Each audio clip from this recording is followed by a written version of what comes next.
Hey, welcome back. We got a cool knife here just in. Let's get this thing opened up. I've been a pretty big brown knives fan, as many of you know.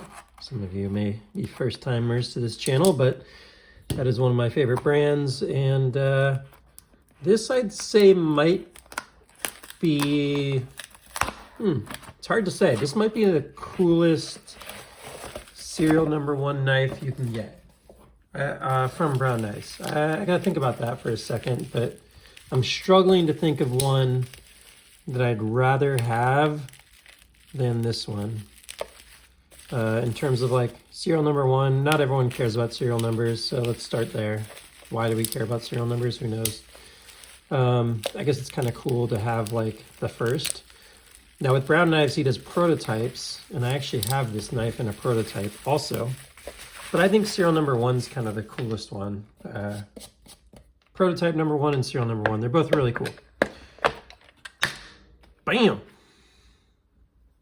Look at that. Brown FSD full size, serial number one. That's freaking cool. This is my favorite pattern of any of the Brown Knives.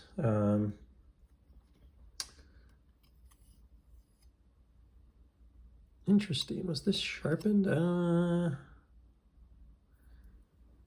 really tell. I don't think so. I think that might be the...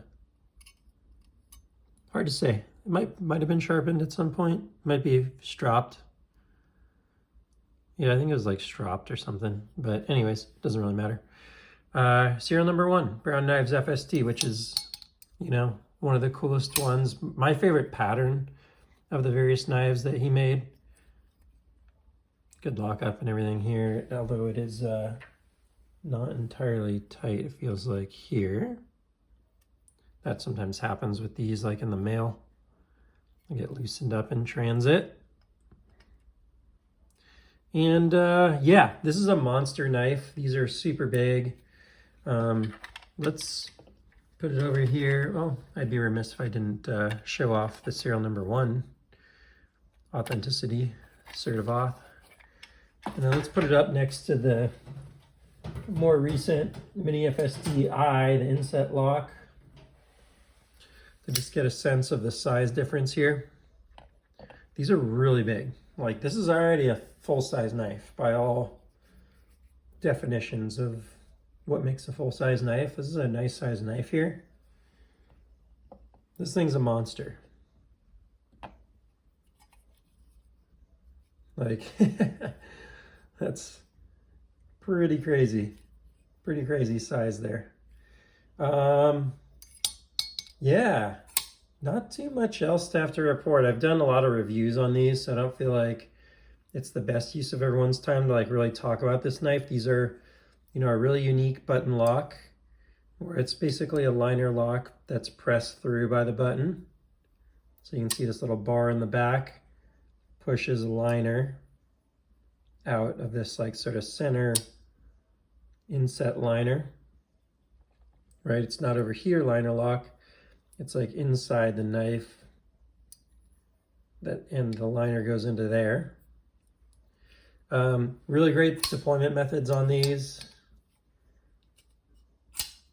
Front flipper, rear flipper, reverse flick with the fuller, thumb flick, and of course my favorite, the rollout. I don't know, the reverse flick may be my favorite right now, but they're right up there.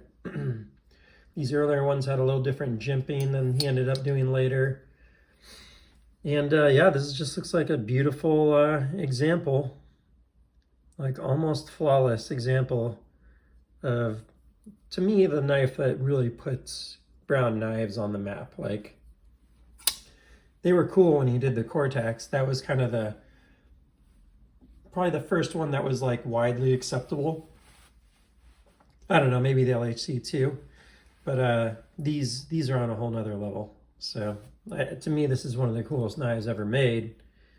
And this is serial number one of that coolest knife ever made. So look at that grind, just crazy. Does those beautiful, beautiful grinds. So So yeah, glad to have this one in the collection. I think that's about all we'll report on for today, and that's all for now. Please like, subscribe, and I'll see you on the next one. Take care.